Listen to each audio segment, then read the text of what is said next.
So welcome everybody. We're just past 1 now, so I'll make a start. Welcome to the latest AbilityNet live webinar. Today we are going to be exploring mental health, how you can look after your mental health, whether you're at home. We're all spending a lot of time at home. You might be on furlough, you might be having to study from home, you might be looking after somebody else who is studying from home. So we have got some amazing speakers today. I'm really delighted to be joined by such great caliber speakers, and I'll introduce you properly to them all in a second, but you can see a list of the speakers that we've got there. So I'll just do a little bit of an introduction and some housekeeping. So live captions are popping up at the bottom of the screen. There is a Q&A window to ask questions, and my colleague Mark is keeping an eye on those for us.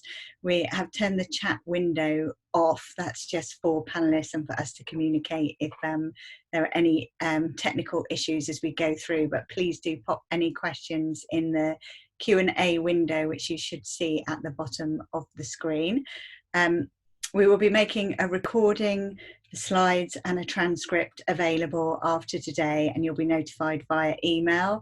The slides in particular will have links which have been provided by the speakers, and lots and lots of signposting there. And we'll also be sending you a feedback form for any follow-up questions and feedback, and I hope that you will be willing to fill that in. So just what we're going to be looking at today, a brief introduction to AbilityNet and how we help, and I'll just be telling you a little bit more about AbilityNet Live, setting the scene with some statistics around mental health, and then I'll be introducing you to Dominique, who's going to talk about young people and mental health in particular. Then we'll be passing over to Atif, and he can cover a lot of ground in a short space of time, but I know he will also be touching on young people and mentoring around that. Then we will be meeting Chloe, and she'll be bringing personal perspective from her blog, but also works with scope around online forums and safeguarding, and we'll be talking about issues to do with online and mental health in particular. Then I'm delighted to be joined by Vicki, who is a BACP qualified counsellor, and she'll be bringing her own perspective there. Silverline with Paul, and Gill, sorry you've been missed off this slide because I know you were a late entry, but we'll also be hearing about a brand new helpline that has been launched by British Red Cross. So that's a whistle-stop tour of what you can expect. So AbilityNet's mission is a digital world accessible to all, supporting people at home, at work and in education. And as we've touched on, a lot of those things are all happening in the home at the moment. So we're living in interesting times. We have a network of volunteers who normally would provide support in-home to people, face-to-face advice. You can still call us free on our helpline, and you can also access online support through My Computer My Way, My Study My Way, and via a series of free fact sheets. So do have a look at those resources after the webinar as well. In terms of the difference that we make to clients, we know that it has a big impact on them. We can see from the statistics, so they feel more knowledgeable, they feel more independent, they feel less isolated. Isolation can have a big impact on mental health, and it's something that we're all learning to adjust to at the moment. So just some statistics there about the impact that it can make. So it's not so much about the technology, it's about the impact that technology can have on building a bridge to make those connections for people. You can find out about future AbilityNet live webinars. I've put a link in there, so please do watch out for future webinars coming up as part of this series as well. So in terms of statistics, mental health is something that many of us will experience. So according to Mind, 1 in 4 people in the UK will experience a mental health problem each year. 1 in 6 people are experiencing a common mental health problem, anxiety and depression in any week. Those are figures from Mind as well. And those numbers are growing, so it's expected that there will be 2 million more adults with mental health problems by 2030. And at this time that we're living in, it's something that it's a really challenging time, and it's putting pressure on people in all sorts of areas, including mental health. In terms of older people and people living with disabilities, it's important to recognise that those anxiety ratings or mental health and emotional issues are higher among disabled people, and and that's something that's present all the time. And I know something that Vicki is going to talk about a bit later is mental health and well-being and disabled people, and a common issue is loneliness. And you can see that the number of disabled people who report feeling lonely is 4 times that of non-disabled people. So there's a lot of talk at the moment about the impact of COVID, but it's important that we recognise that mental health issues are something that are present for a significant proportion of the population all the time. So I'm just going to introduce our first poll now, and it would just be good to find out a bit about the people who have joined us today. So I'll just launch the poll, and this is to find out a little bit about how the people who are joining us are feeling. So just to find out whether you have been experiencing anxiety, depression, problems sleeping. We've heard on the news that that seems to be something that's becoming more common. Loneliness, social isolation, none of the above, or other. So I'll just give a few seconds. It'd just be interesting to see, where are you all today? How are you all today? So I just allow a little more time.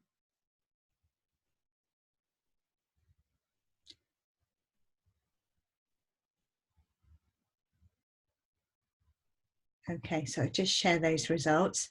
So we can see that lots of people are experiencing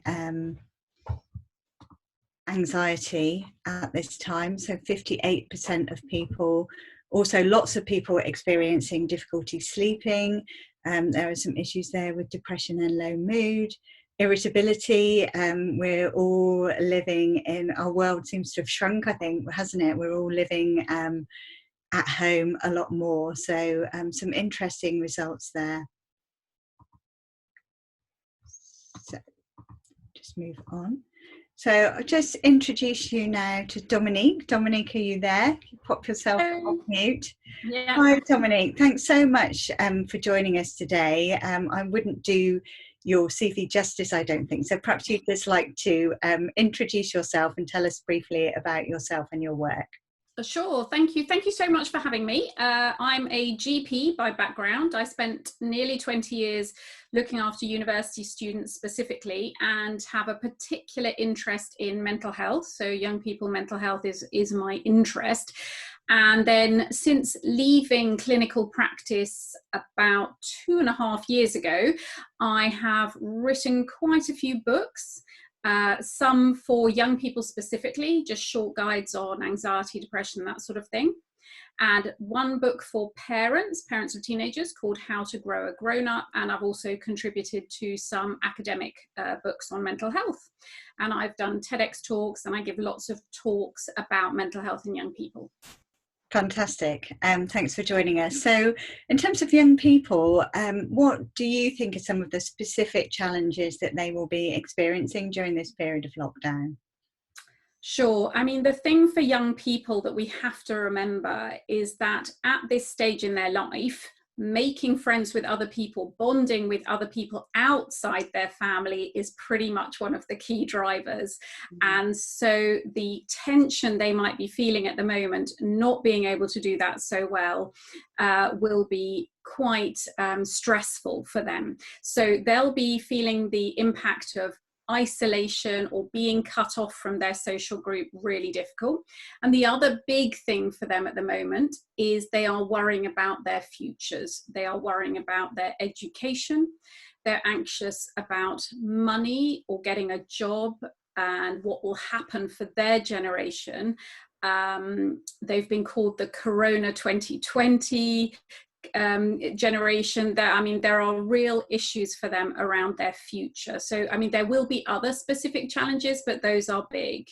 And you've touched on this issue, I think, which I know is one of your passions, around uncertainty and young people. Can you tell us a bit more about that and some of the challenges and why that's an issue for this particular the Corona generation? I don't want to call them that. No, I know it's difficult, isn't it? So uncertainty is something that we've had to get used to over the last couple of months, but it's a real issue for us all, but for this generation in particular, because they are a generation that is used to getting fast answers. If they want to know something, they go to Google, Siri, Alexa, and they can get an answer. And as far as they're concerned, they get that answer, you know, quickly. And for them, it's, you know, maybe not, but it's right first time. So they're not very good at dealing with uncertainty, with the I don't knows of life.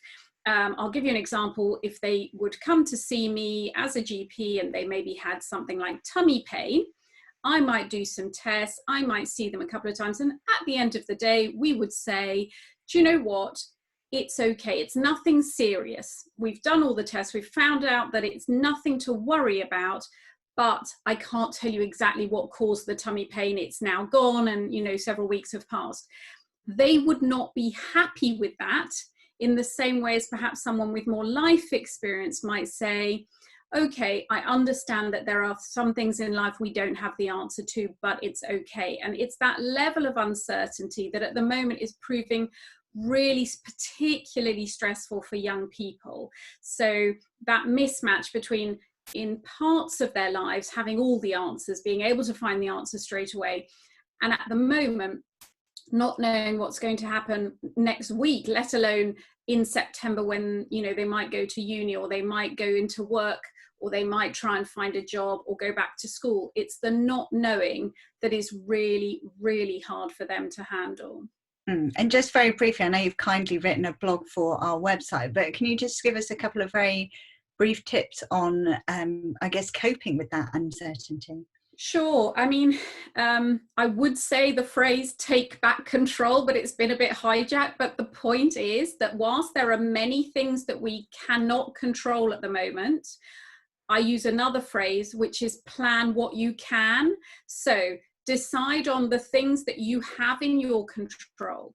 And it might only be what you're going to have for lunch, or it might be where you're going to do your daily exercise, or what you're going to watch on TV. But you plan what you can. You take the control over the stuff that matters to you and that you can feel good about deciding day to day. So that's definitely a really useful thing to remember. And I do think it's important that we all remind ourselves that this situation, this difficulty, this really difficult time, weird time that we're living through will not last forever. So to remember that there will be an end to this. And then if you can, and not everybody feels up to doing this, but if you can, look for some of those silver linings, for want of a better phrase, some of the little upsides to the current situation. For me, it's wearing trousers with an elasticated waist that I don't wear at work. But, you know, it's about looking for the little upsides where we can, and only if you can.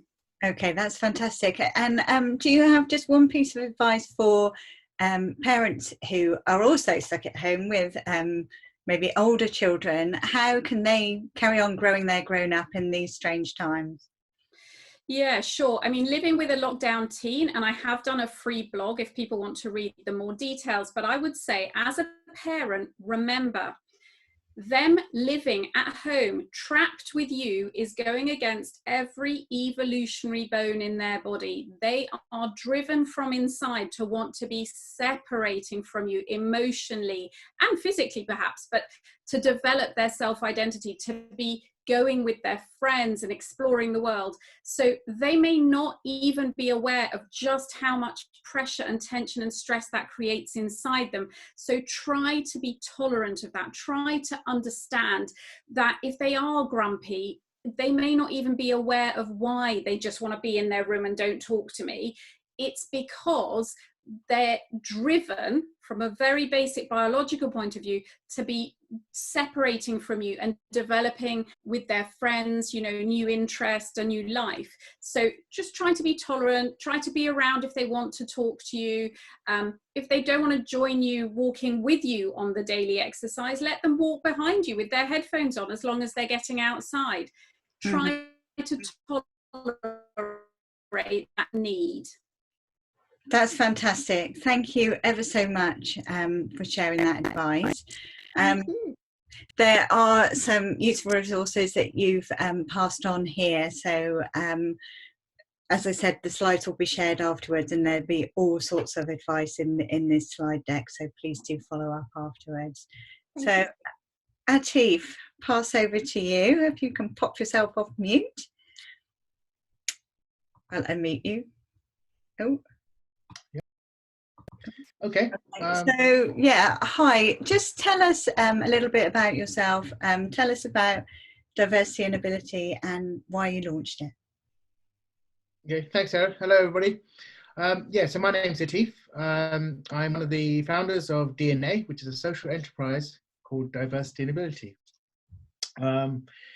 We launched it for a number of reasons, really, and with the time, I'll just be as brief as I can. But essentially, it was designed to utilize the lived experiences of more marginalized learners.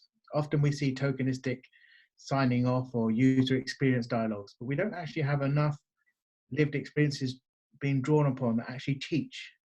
So the idea was to look at the technology and see where it's working and what technologies haven't worked well enough. What has been the human-centered solution to it to make it more meaningful, and who needs it to be great rather than who sells it. And so what I want to do was kind of build a small army of end users who have lived experiences of disablement, and to teach the very technology that they needed to be better for themselves. And what do they do to work around it? It's grown for 10 years now. We've supported over 20,000 people in higher education, mostly, and in the workplace. And we campaign a lot on the disability employment gap, disability pay gap, but also fundamentally to make these tools accessible to more people. Okay.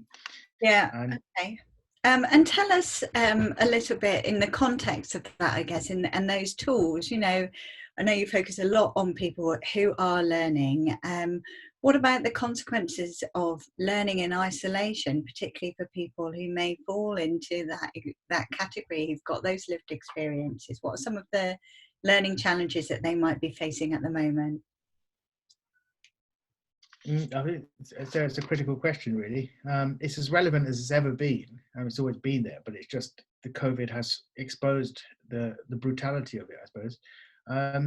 In terms of learning isolation, I mean, I suppose I'll try and define what we mean by that. It's going to be folks who aren't necessarily able to communicate very well how they thrive. They may survive, but they don't necessarily thrive in lots of structures that we're in at the moment. What we're seeing is a lot of folks. We do a lot of work on digital justice, for example, on digital inclusion for people who can't access the technology, be it because they're not in the workplace or they're not in higher education, but ironically, they have the strongest need in terms of impact. So that's going to be exacerbated at the moment. You're going to see folks who, in terms of learning isolation, are going to face long-term literacy, digital illiteracy, but also physical illiteracy. Whilst we've seen some really good steps where we're seeing folks being put into hotels, what we're not necessarily seeing is how do we get people to know what support mechanisms are out there when they're in the hotel? So, for example, where I live in Brighton, and this may well be the first time ever that people in Brighton could potentially starve. And I know that sounds quite extreme, but historically there are access points, and there are places where people are doing lots of good mutual aid stuff. But if you are in a hotel and you don't actually know where the support mechanisms are, or you don't read, then you are isolated. You're dependent on asking hotel staff to know where things are. The future of illiteracy isn't really based on reading or writing anymore. It's about whether we can access the internet, and can we press buttons that will read to us, or press buttons and allow us to talk to it. Mm-hmm. The real challenge there is that, I mean, I'd argue universal credit in terms of learning and isolation has come along and said, you need to get online. We don't care if you're not online or you don't read, you just need to get online in order to access your welfare. If that wasn't really tragic before, then COVID is, because COVID is really saying is, you are isolated unless you're part of a family, unless you're part of a community, unless you're accessible. And if you're in a hotel, for example, as I say, and you've been a rough sleeper, you're certainly isolated. And how do people reach you unless it's emergency? But technology can, I know we have a shared passion, AbilityNet and yourselves, in terms of the role of tech there, and it can be a real powerful driver in terms of bridging that gap. So what some of the positives that you're observing in terms of technology helping to reduce that social isolation and connect people at this time?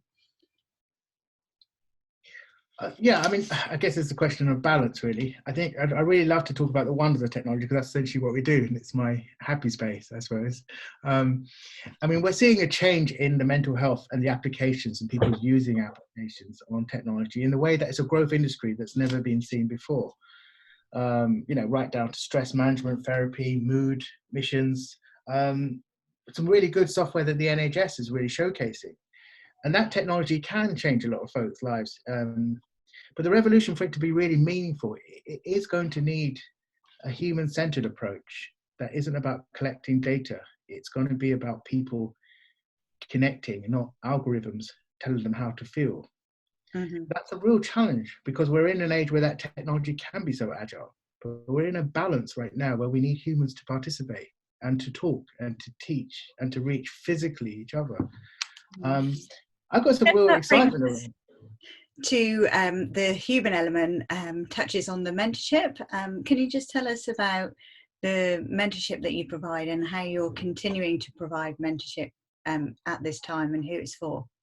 Yeah, so again, so we're trying to, I guess, in terms of mentors, looking at how many people with the lived experiences can reach each other to say, this is what's quite difficult working online. Sometimes it's what's said. It's, you know, sometimes like we're doing it now, we're Zooming, but sometimes it's picking up how do we read between the lines? What are the intonations of what we say?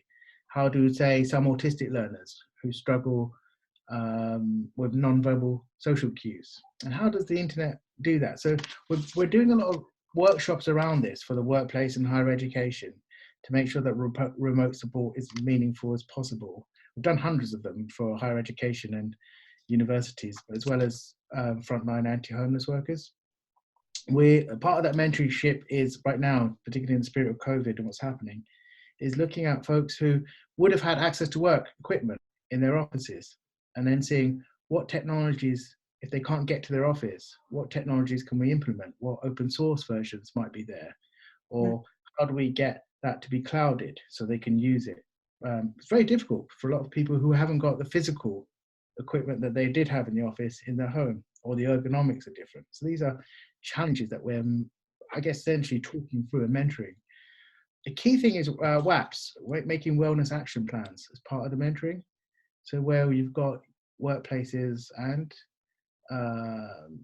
social justice care looking at what we need to do to make sure that people are connected, that we have so many people, as we're touching on today, who are working online for the first time or learning online for the first time, and as touched on earlier by Dominique, are really living and processing online. So wellness action plans have a big role in setting sort of support mechanisms together, looking at what assistive technology can really help, what interaction really helps. How do we measure when we're feeling bad, when often we don't realize it until after we've felt better, that we were in a difficult phase? Trying to work out. As with Dominique, I know, sorry, I'm just mindful of time, Atif. I know there's so much that you could talk about, but there are some amazing links on your website, and I've listed some of them here. So as you've mentioned and you've touched on, there's support for people who are studying, for employers, for employees, and there are some key links here, and I know there's a couple of blogs that you just wanted to draw people's attention to. So as before, those links are all embedded into the slide deck, and people can have a root around on your website afterwards. So that's fantastic. Thank you. So I'll just move on and introduce Chloe, if that's okay. If you're still there, I know you've got a day today. Hi, so welcome, Chloe. You have a kind of dual role on our webinar today because you're representing Scope, but I know you also have your own blog and you're a disability blogger. So just tell us about Scope first and your role with them, particularly to do with the online community. Yeah, so my name's Chloe and I have been working full-time for Scope for about a year now.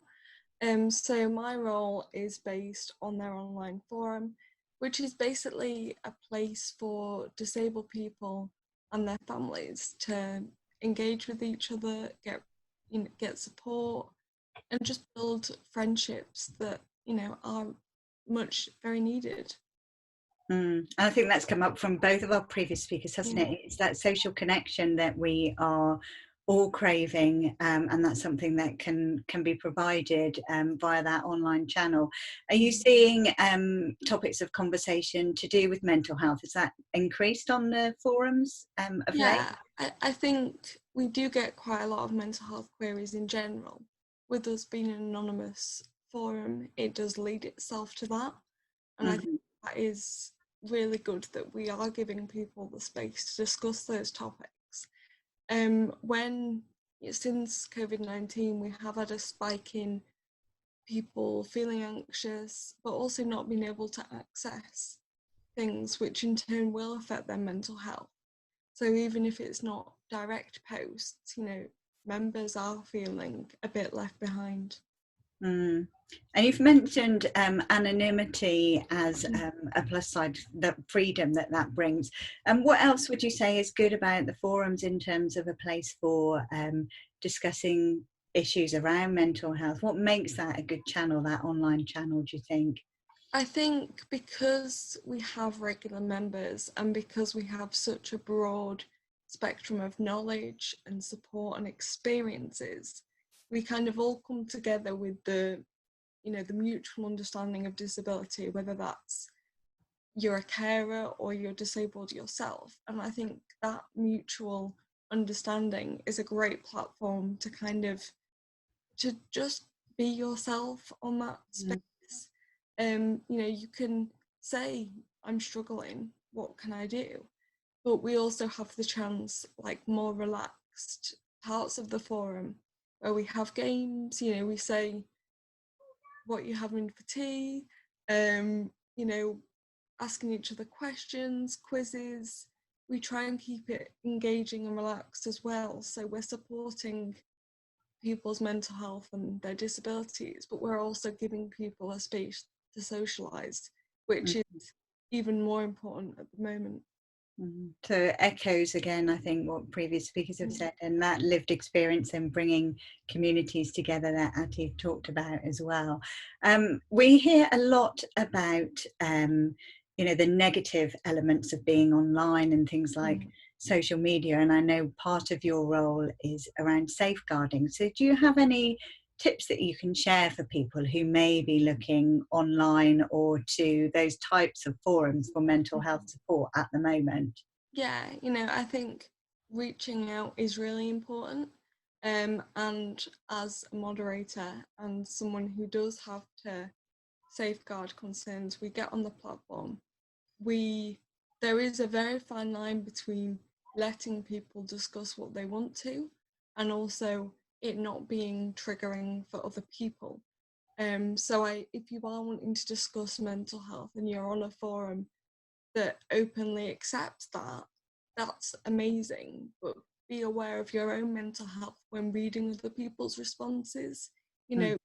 It's amazing if you can offer support and guidance to others, but being aware of your own mental health and the impacts you have reading of other people's stories, I think is equally important. And sharing your own story, I know we had a brief pre-chat to this, has been helpful, I think, for you, hasn't it? Blogging about your own experience is something that has helped others, but I just say a little bit about how that's helped you as well.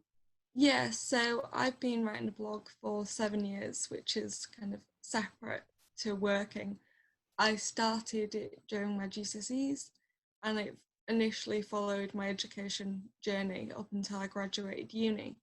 And I wrote about what it was like to have cerebral palsy and to be partially sighted.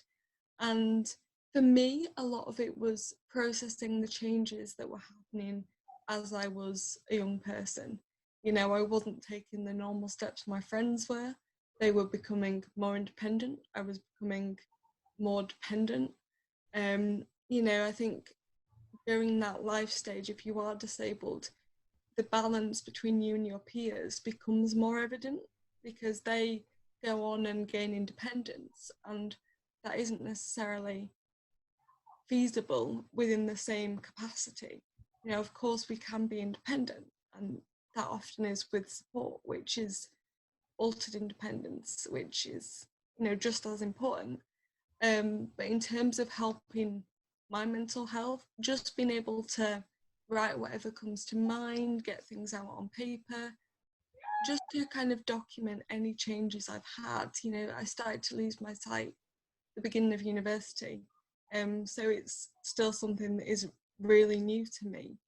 And I think being able to put resources out there that I needed at a lifetime, that I needed when I was in high school, for example, the fact I can now create that, and for that to be available to somebody else when it wasn't for me, is also really good for my mental health in terms of just being able to be productive and create resources.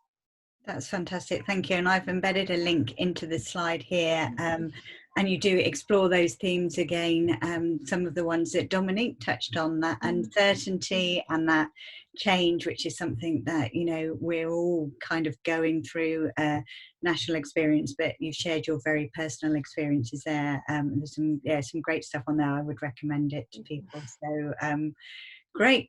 Vicki, you are over to you, Vicki, and I know you're going to touch on some of these themes as well. So if you could just pop yourself off mute. Are you there? Oh, yes. I came into counselling after I came to a crossroad in my career. Prior to counselling, I was a police officer, and unexpectedly, I had health issues, which basically resulted in me getting a diagnosis of multiple sclerosis. Consequently, I couldn't continue working in my role as a police officer frontline with the public. Reason being, it would have been unsafe for me and the public because I was working as a dog handler. So after I finished with the police, I heard of an opportunity to study counselling skills at a local college. Cutting a long story short, did that, decided to go to university, complete my degree, etc. And then I set up in private practice, working for myself from home. So lots of life experiences, and this working as a counsellor is completely different, which is what I wanted from being a police officer. Yeah, so quite a lot of change that you've been through there, and I know you've been bringing your own lived experience into your work, and that you often work with people who may find themselves in a similar position to yourself, going through a diagnosis, or disabled people. What are some of the emotional issues that come up when you're dealing with clients? There are many emotional issues that can arise, and often out of it can be unaware to the person what they initially come for. It could then manifest into something else. So, for example, we could initially start off talking about loss, whether it's a loss of a loved one, economic losses within jobs, etc., or health, and then equally, they can sometimes come up with unresolved issues from their past. So it could go back to childhood. So things that haven't been, resolved from their past. That's an opportunity for them to make sense of what happened. Yeah. And some of those issues that you've touched on, again, I think echoes of what lots of us are experiencing. So it may be the loss of a job, or in your own experience, the inability to do the job that you were doing previously. Do you feel like, I guess the question is there stuff that we could learn from your experience with clients, or that we could learn from your clients during this time of COVID, do you think? Yeah, I think it's really important when it's needed to be able to ask for help from whoever, whether it be a family member or anything like that. And so looking at the clients when they come to me for help, etc. Yeah, it's very different and difficult for them to ask for it. Yeah. Okay, so ask for help if you need it. Yeah. And during this time of physical distancing, I mean, counselling is something that we typically think of as being provided face-to-face. So what about the role of technology? I know lots of counsellors have been adapting to do either telephone counselling or video counselling. Is that something that you're engaging with, and how have you found that? Tell us about that, and what it would be like to be a client using that technology. Absolutely. I think there are different reactions from the client's point of view. I do offer both telephone and video counselling, and for some, video counselling especially is easier because face-to-face can be too overwhelming for clients. So having a distancer in their own home, for example, enables them to explore a bit more about the issues that they're struggling with. Mm-hmm. So technology is helping to make counselling still accessible during this time. Absolutely. And at any time, I guess, as well, for people who are less mobile. Absolutely, and I think that's important to remember, because certainly for some disabled people, if they can get in touch and use technology, that still enables them to be in their own home and still have access to a counsellor. That's great. Thanks, Vicki, for sharing your experiences with us. So I'll move on to our second poll now. I'll just launch that. So this is just to find out how people have been accessing support with mental health. So just be interesting to know whether you have rung a helpline, have you access free counselling or online forums, something that you look to for support, whether you've received a referral via a GP, perhaps the support has come through an educational institution, through support via your workplace. Lots of workplaces are providing employee assistance programs, and those remain available to all employees, including those who might be on furlough. So that's a support line there for people. So I'll just give it a few more seconds and we'll see what people's experiences are of accessing support and the channels that you can get that through. So I'll just share the results now. So it looks like, trying to see which is the highest. So the highest is none of the above, but lots of people accessing, 25% of people getting support via a workplace. And as I say, that still would be available to someone if you were on furlough.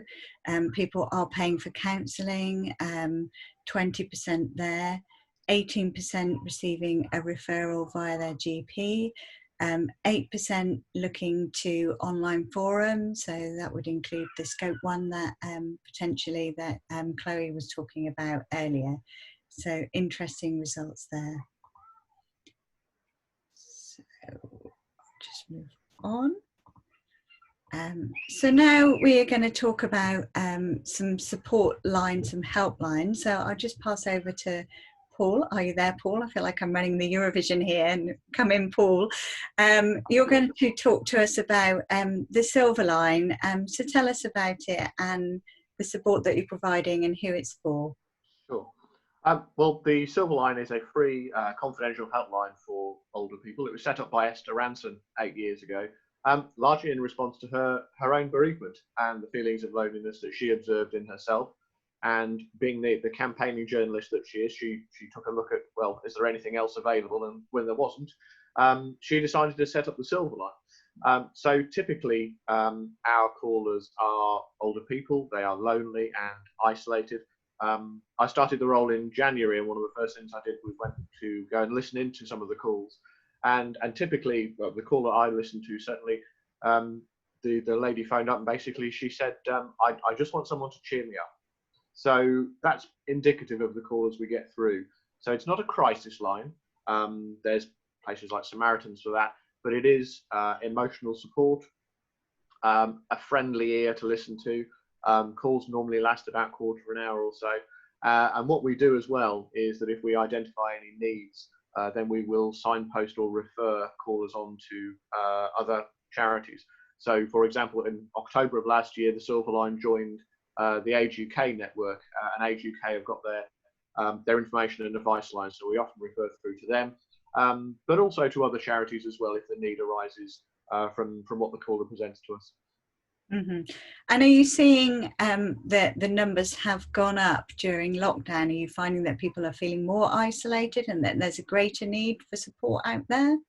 We saw a 30% increase in the number of callers during that week that the lockdown was announced. Yes, so there's an increased need out, and almost every call now is talking about coronavirus and the lockdown. Mm.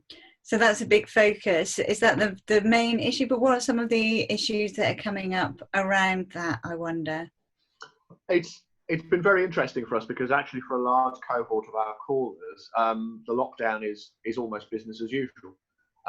If they've been suffering from long-term health conditions, if they've been lonely and isolated previously, if they've only had the television for company, if they've only seen other people because its care has been visiting, then frankly, the lockdown isn't that much different to them. So that's certainly something that's come across very strongly from our callers. But what's happened with the coronavirus is that it's overlaid more feelings of anxiety. So worry, for example, about whether the callers are going to, the carers coming in are going to be able to, are they going to bring coronavirus in with them? One of the trends that we saw that emerged about 2 weeks ago was callers reporting that they were worried about dying alone, and in consequence of that as well, and linked to it was this idea that they were not wanting to access the NHS because they were worried, first of all, whether or not they might expose themselves to the virus, but also because they were listening to the media and the messages and then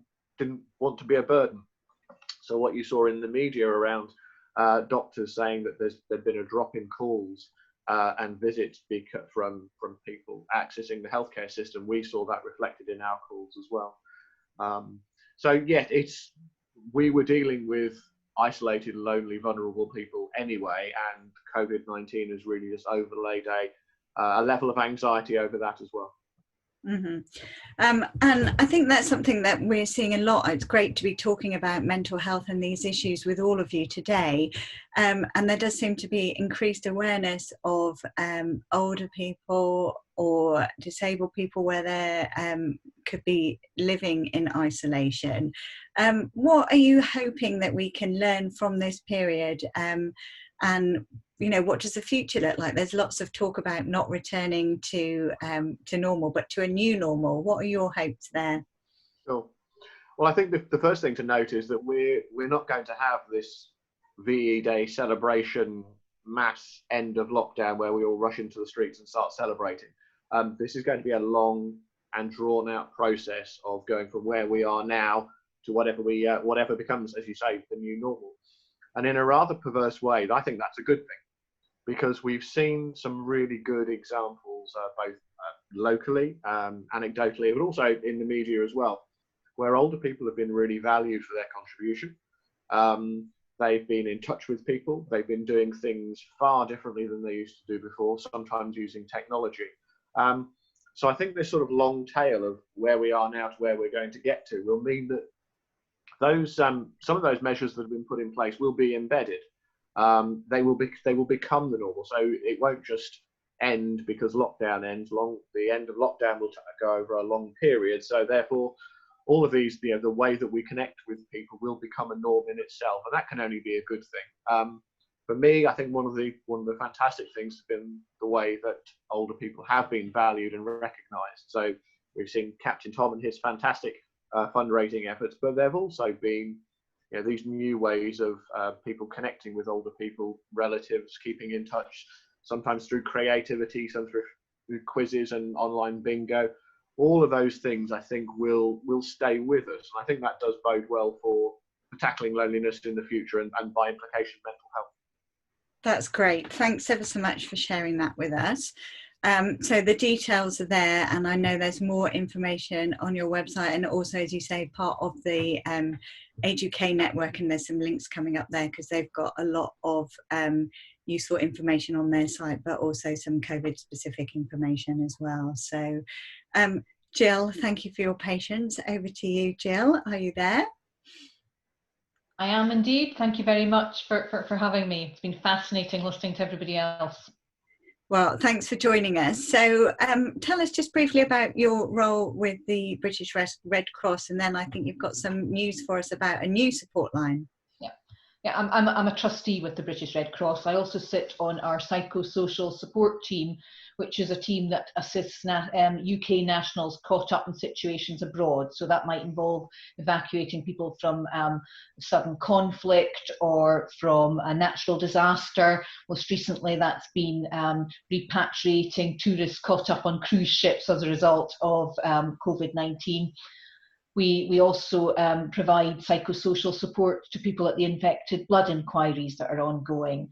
And on top of that, we have, as you just said, started a coronavirus support line with the organisation, and I'm a supervisor within that support line. Great. So there's obviously a need. We've just heard from Paul about that. Tell us why you have responded in this way, a bit more about the helpline, who can call when it's available. The number is there and there's a link to the information online, but tell us a bit more about it. The British Red Cross set up the support line essentially to provide emotional support, a listening ear to folk who were shielding or self-isolating as a result of coronavirus. What we found was that, in fact, we were getting a huge number of calls from people seeking practical support and not just emotional support. So people maybe needing food and medication. It was quite incredible the number of people who'd managed to slip through the net there. So what we've been able to do with that is that we're potentially able to hook them up with their local authority, who can often assist, or with some other agencies who can assist. And we also have our own British Red Cross emergency response volunteers who are doing lots of delivering of food parcels, collecting of prescriptions, dog walking, all sorts of things that they are doing at the moment. What we have found is that as lockdown has gone on for longer, people are finding social isolation increasingly challenging, that the emotional needs are greater, and that having that support line available to people, having that listening ear, that voice that lets you have a conversation, that reflects back your thoughts to you, it helps you sort out your thoughts. So it's really crucial to folk at this time. It's not about doing things to people or for people. It's very much about enabling them to find their own solution, to decide what's the best option for them. What's right for me is not what's right for you. And I think, we heard from Dominique earlier. I loved your phrase, Dominique, about plan what you can.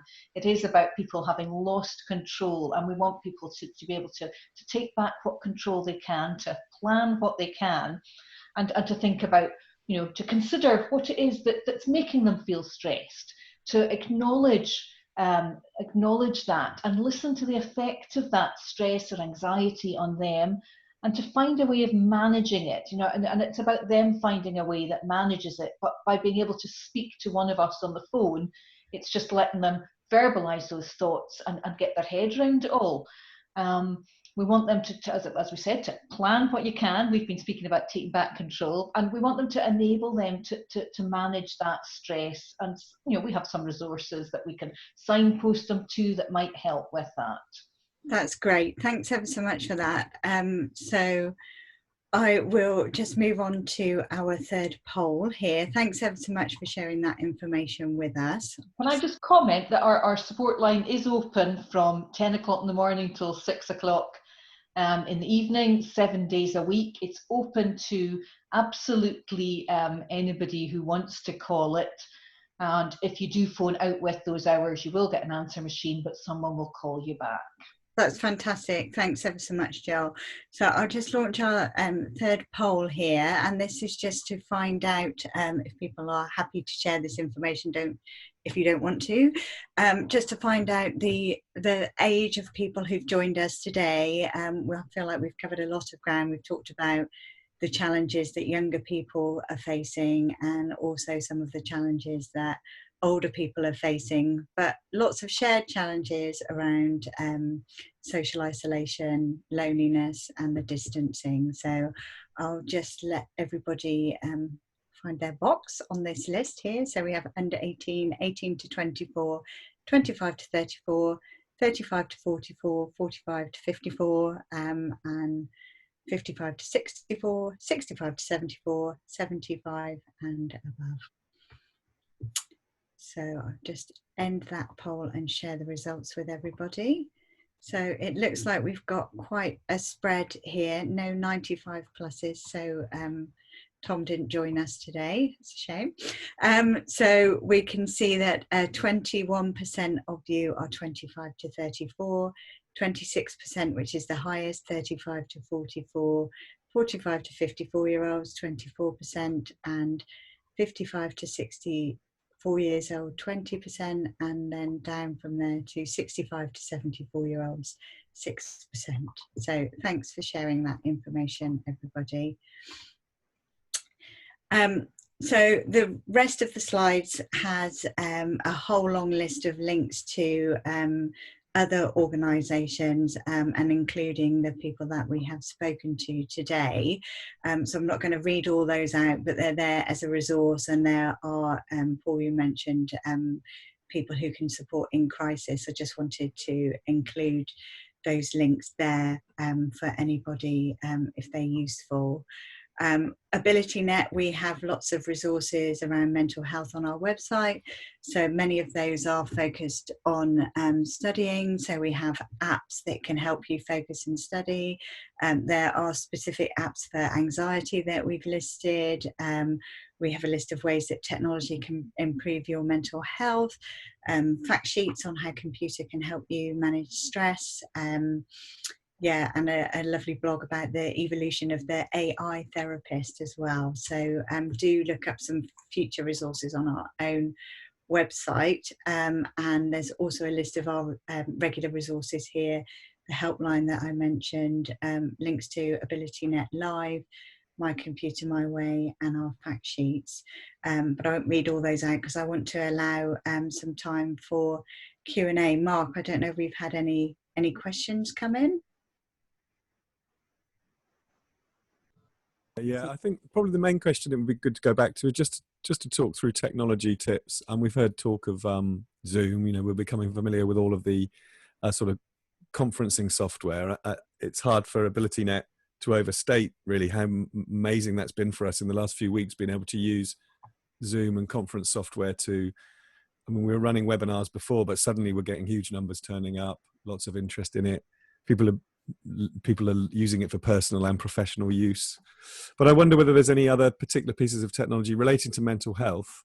I know there are apps that people could recommend. I saw that Atif has mentioned some resources on his website. Could we get a couple of top tips around the technologies that people are using that they're finding the most helpful, you know, over and above the most obvious things that we've heard about so far? Anything that really jumps out that you don't think people will necessarily be thinking of that could help them with their mental health, sort of managing their time or organizing themselves, those sorts of things. Has anybody got anything to offer on that? Yeah, Paul. It's basically one of the things that Silverline provides, as well as the helpline, is something called Silver Circles, which is basically a telephone conferencing system done over the phone. And we do this we've got some RAF veterans, we've got some seafarers organisation as well. And just the feedback that we get off that is actually, I mean, it's like a book club that's done over the phone, and it's curated by one of our staff members. And that allows the members of the circle to actually speak to people who come from the same background as them, and to share their experiences. The fact that it's moderated gives a little bit of a safety net as well. But we've found that the feedback off that is fantastic, and the demand for that is growing as well. So again, it's one of these ways in which technology can be used in a slightly different way than we might have done already, to help with mental health. And we're certainly looking at growing that service. Great, thank you. Anybody else got any top tips technology-wise for maybe for students as well, thinking about how they're managing their time and having to do work online? Dominique, are you? Yeah, so there are obviously apps out there about managing time, but I was just going to mention two apps in particular. One is called the Student Health app. It's approved by the NHS App Library, which I was part of the team that developed it, and it is a sort of anything and everything you ever needed to know about student health, rough guide sort of thing. And the other one is called Distract app, and that one won the BMA Patient Award this year. And again, it's on the NHS App Library, which is always a good way to know they've been checked. And that one is to help anyone who's sort of feeling, having thoughts of self-harm or worries around that sort of thing. And they are particularly good apps designed with students in mind, but for any young people, really. Great, thank you. Any more? I think the mental health sort of aspect of the app stuff, we do have things on the website, on AbilityNet website as well, I should mention. And what we'll do when we wrap up from today is put some links into the page for the webinar, which are just purely the links. So we'll just list any links that have been mentioned will be dropped in there. So we'll obviously gather those from our panelists as well. Jill, you have something to add in there?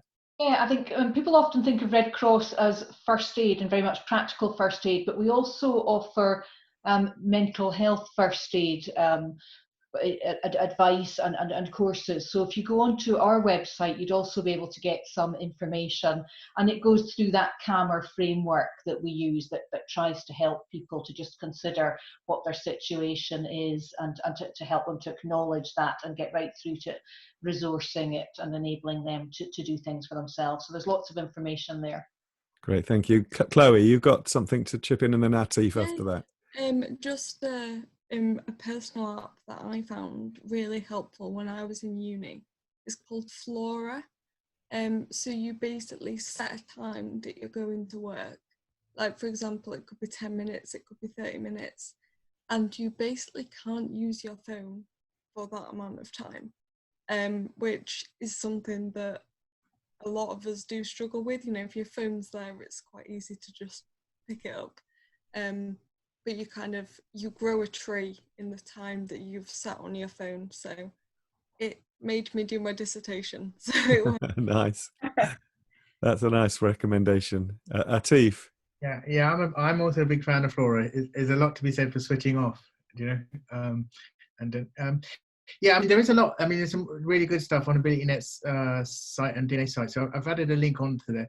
But I do think Mood Scope is really worth looking at as well. It's self-tracking, but it's very much about peer support. And that, I think, is really important for people who are feeling isolated, that there are other folks who are going through it, and it's happening with them rather than to them. You know?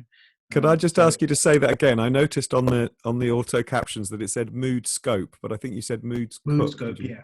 Mood Cook. It allows you to self-track, but it also allows you to really check in with other Mood Scope users, which I think is really important. I'm a big fan of sort of that anticipatory and that authentic dialogues that people need to have. I often, when I see things that are not necessarily connecting to socioeconomics of other people's realities, sometimes you can switch off. Whereas when you're seeing stuff that's really driven by peers who face the similar anxieties and similar barriers, it can be quite encouraging. Cool, thank you. The other thing I would add in from AbilityNet's point of view that hasn't been mentioned is that we have a network of over 300 volunteers. I think a lot of people do struggle with their technology for all sorts of reasons, whether that's very basic access or beyond that, students struggling with technology. Sorry, that's not my house catching fire. The people, whether they're students working with technology that they previously could have got support for in the university, for example. We have a network of volunteers. I know other organisations do as well. But I think that part of that reduces the stress, knowing somebody's there to ask for help. You can call our 0800 number. We've mentioned various numbers today.